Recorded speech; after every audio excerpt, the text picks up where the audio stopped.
नमस्कार दोस्तों, current affairs के इस विशेष कार्यक्रम में आप सभी का स्वागत है। आज हमारे साथ स्टूडियो में कुछ बेहद खास सवाल हैं जो दुनिया की अलग अलग जगहों से जुड़े हुए हैं। तो इन सवालों के जवाब जानने के लिए आप वीडियो को लास्ट तक देखिए और चैनल पर नए हैं तो चैनल को सब्सक्राइब करके बेल आइकन को प्रेस कर दीजिए, जिससे आने वाला सभी नोटिफिकेशन आपको प्राप्त होता रहे।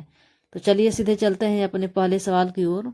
आज का हमारा पहला प्रश्न पर्यावरण और भूगोल के दृष्टिकोण से बहुत ही महत्वपूर्ण है। तो प्रश्न है, हाल ही में दक्षिण भारत से किस जीव के विलुप्त होने की खबर सामने आई है? तो साथियों, इस प्रश्न का सही उत्तर विकल्प सी है, इजिप्टियन वल्चर। इजिप्टियन वल्चर इस क्वेश्चन का राइट आंसर है, जिसे हम हिंदी में मिस्र के गिद्ध भी कहते हैं।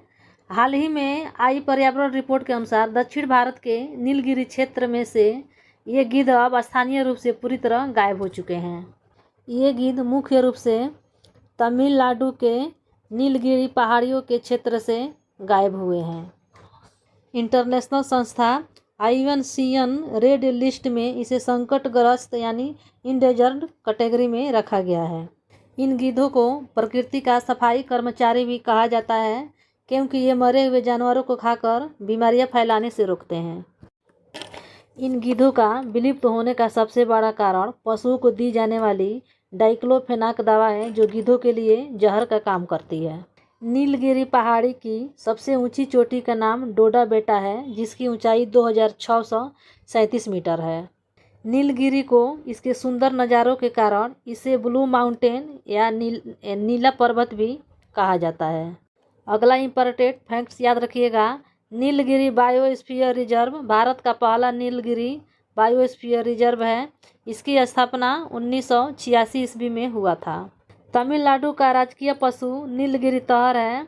यह भी कई बार परीक्षाओं में पूछा गया है। इन सभी पॉइंट्स को अच्छे से याद कर लीजिएगा। चलिए अब बढ़ते हैं हमारे अगले प्रश्न की तरफ। तो साथियों, आज का हमारा अगला प्रश्न साइंस और टेक्नोलॉजी क्षेत्र से है, जो आपके आगामी परीक्षाओं के लिए 100% इम्पोर्टेंट है।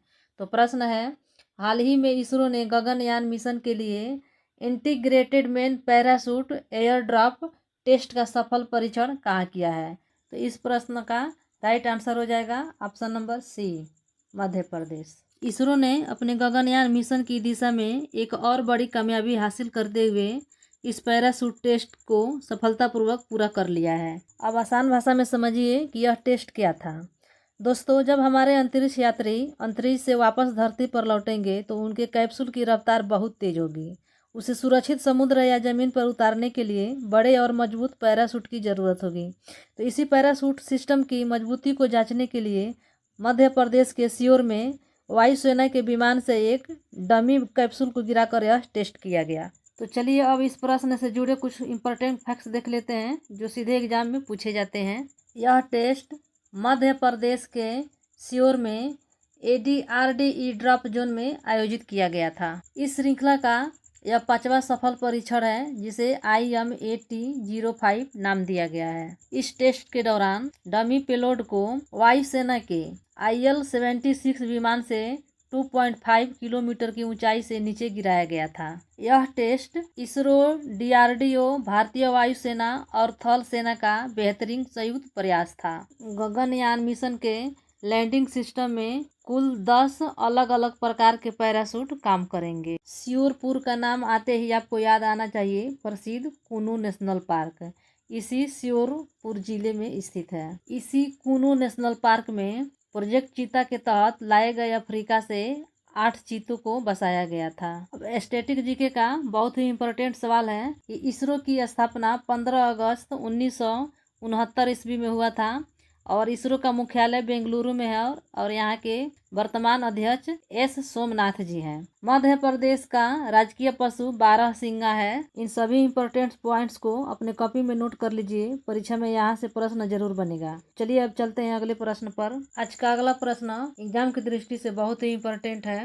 प्रश्न है, हाल ही में किस राज्य की 200 साल पुरानी मोजड़ियों को GI टैग मिला है? इस क्वेश्चन का राइट आंसर हो जाएगा ऑप्शन नंबर डी, राजस्थान। तो चलिए इस प्रश्न से रिलेटेड कुछ इंपॉर्टेंट फैक्ट्स देख लेते हैं, जिसे एग्जाम में आने की 100% संभावना है। राजस्थान की मुख्य उत्पाद प्रसिद्ध पारंपरिक जोधपुरी मोजड़ी और काशीदारी वाली जूतियां हैं। जीआई रजिस्ट्री चेन्नई द्वारा इसे आधिकारिक तौर पर जीआई नंबर 735 दिया गया है।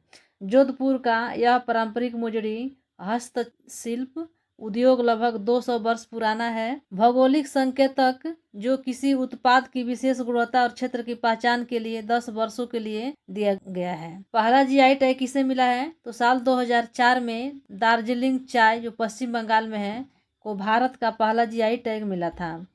राजस्थान राज्य का सबसे पहला जीआई टैग कोटा डोरिया को मिला था। और बीकानेर भुजिया, जोधपुरी बंदेज, मकराना, संगमरमर और कसीदारी शिल्प को मिला था। राजस्थान के वर्तमान मुख्यमंत्री भजन लाल शर्मा हैं।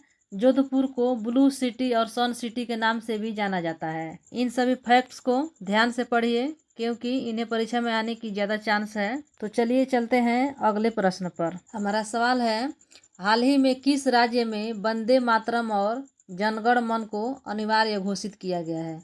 तो दोस्तों इस सवाल का सही जवाब है वो है ऑप्शन नंबर बी, त्रिपुरा। हाल ही में त्रिपुरा सरकार ने यह बहुत बड़ा ऐतिहासिक फैसला लिया है। तो चलिए अब इस सवाल से जुड़े कुछ इंपॉर्टेंट फैक्ट्स देखते हैं जो आपके एग्जाम के लिए बहुत जरूरी है। हमारा पहला फैक्ट है कि यह नोटिफिकेशन किसने जारी किया है? तो याद रखिएगा, त्रिपुरा के शिक्षा विभाग ने जुलाई 2026 में यह नोटिफिकेशन जारी किया है कि सभी स्कूलों में सुबह की प्रार्थना में राष्ट्रगीत और राष्ट्रगान दोनों अनिवार्य होंगे। त्रिपुरा के वर्तमान मुख्यमंत्री डॉक्टर माणिक साहा हैं। परीक्षाओं में राज्यों के मुख्यमंत्री सीधे पूछे जाते हैं, इसलिए इनका नाम याद रखिएगा। तीसरा फैक्ट देखिए, त्रिपुरा के वर्तमान राज्यपाल यानी गवर्नर कौन है? तो इनका नाम है इंद्रसेना रेड्डी नल्लू। मुख्यमंत्री और राज्यपाल दोनों को एक साथ याद रखना परीक्षा के लिए बहुत अच्छा रहता है। अगला पॉइंट भूगोल से जुड़ा है। त्रिपुरा की राजधानी अगरतला है। जब भी कोई राज्य खबरों में आए तो उसकी राजधानी आपको उंगलियों पर याद होनी चाहिए। अगला फैक्ट हमारा स्टैटिक जीके से है। हमारा राष्ट्रगान जनगण मनगण रविंद्रनाथ टैगोर जी ने लिखा था और एक एक्स्ट्रा नंबर के लिए नोट कर लीजिए, और इसे पहली बार वर्ष 1911 के कलकत्ता अधिवेशन में गाया गया था। और हमारा अगला फैक्ट बहुत इम्पोर्टेंट है। हमारा राष्ट्रीय गीत वंदे मातरम बंकिम चंद्र चटर्जी ने लिखा था। परीक्षाओं में यह बार बार पूछा जाता है कि यह किस किताब से लिया गया है? तो याद रखिएगा, यह उनके प्रसिद्ध उपन्यास आनंद मठ से लिया गया है। अगला पॉइंट देखिए, क्या त्रिपुरा ऐसा करने वाला अकेला राज्य है? नहीं। इस साल बिहार सरकार ने भी अपने सभी स्कूलों और सरकारी कार्यक्रमों में इसे अनिवार्य किया था। तो त्रिपुरा के साथ साथ बिहार का नाम भी याद रखिएगा। तो दोस्तों ये थे इस सवाल से जुड़े 8 जरूरी फैक्ट्स जो आज की परीक्षा में पूछे जा सकते हैं। अगर आपको मेरे पढ़ाने और एक सवाल से इतने सारे फैक्ट्स समझने का यह तरीका पसंद आया हो, वीडियो को एक छोटा सा लाइक जरूर करें और अपने दोस्तों के साथ शेयर करें। रोजाना ऐसे ही पढ़ने के लिए हमारे चैनल को सब्सक्राइब करना ना भूलें। मिलते हैं अगली क्लास में, तब तक के लिए जय हिंद, धन्यवाद।